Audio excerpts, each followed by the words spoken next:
Hello everyone. Today I'll be performing a hypothesis test using independent samples t-test.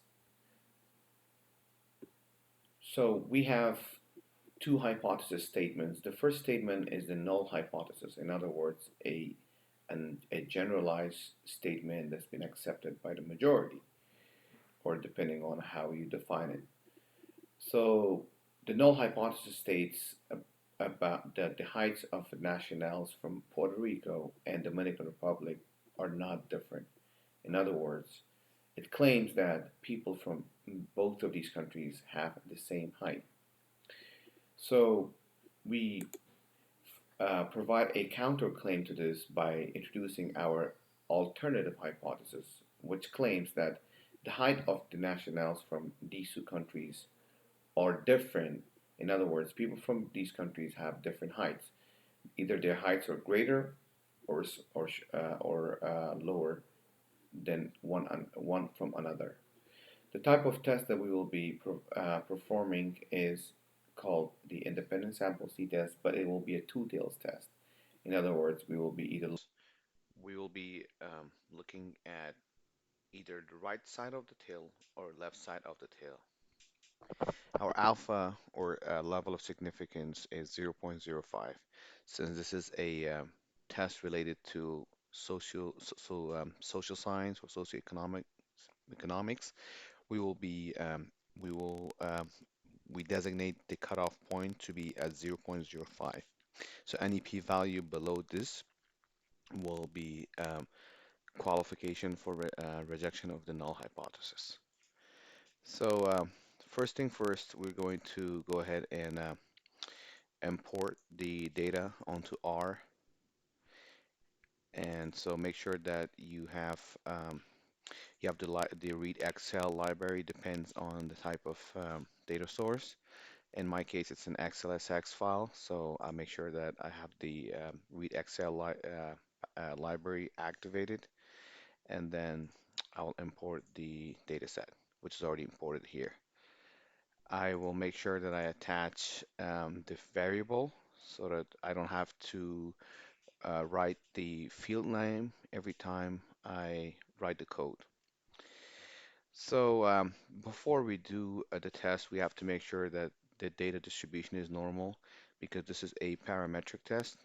In other words, we are comparing the mean, the average of the distribution. So we have to make sure that both of the columns of data or both of the fields or both of the variables that we are testing are normal. So one of the ways we can do is through histogram, as you can see for the Puerto Rico field. In fact, let me show you what the data looks like. So these are the 20 fields survey of people's heights. For the first field is Puerto Rico, the second field is Dominican Republic, and the measurement unit is inches.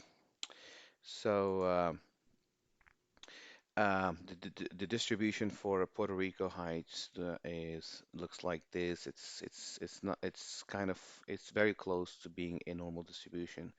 And the histogram for Dominican Republic looks like something like this. This is also very close to a perfect curve or a normal distribution. We can also use box plots. That's another way to check for the data to make sure there's no significant skewness in it. And this is for Puerto Rico. This is for Dominican Republic. If we want, we can also do a test. The Shapiro test is one of the most common tests that are used for the assumption of normality for t-tests. Um, so pretty much this is the script you write Shapiro.test and put the field name, or so it gives us a p-value of 0.12. So this is higher than 0.05. So the test assumes that the field is normal. If this is below 0.05, the p-value, then we actually reject the null belief that it's a normal test, and we would say it's not a normal distribution. Since this does not since this exceeds 0.05, so we fail to reject to say it's not a normal it's not to reject that's a normal test. So it's not a normal test. So it is a normal test. And we do the same thing for Dominican Republic field variable. We get the same 0.12. So 0.12 is also indicator that it's above 0.05. So we fail to reject that it's not a normal distribution. So it is a normal distribution. Both of the distribution of these two fields are normally distributed. So uh, next thing is the test of variance. So we want to make sure that both of the fields are equal in variance. So as we can see, this also, just like the Shapiro test, it assumes that both of the variables that we're looking at for their variances have equal variance. So if the p-value is not below 0.05, then we say it has equal variances. So both of the columns, both of the fields have equal variances. But the variances actually help us to designate what type of test we should use and if we should use t-test or not.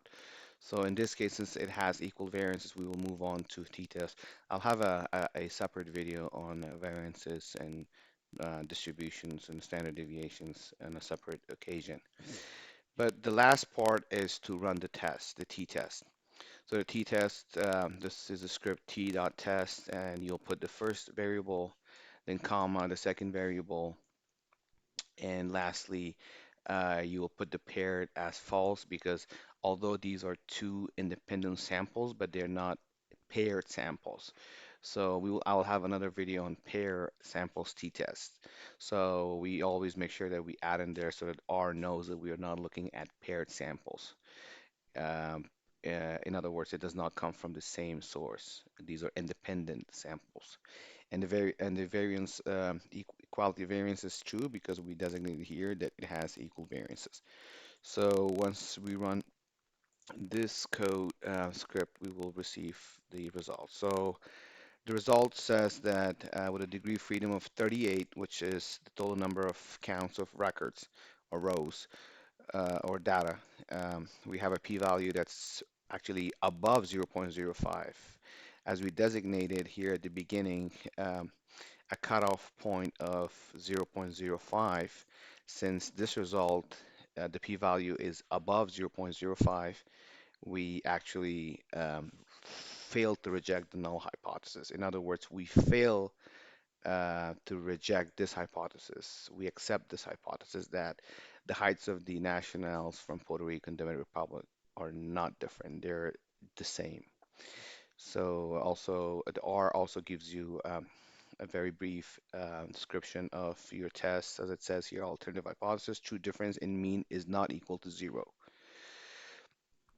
So the confidence interval is pretty much the difference in mean divided by the boundaries of lower boundary and upper boundary.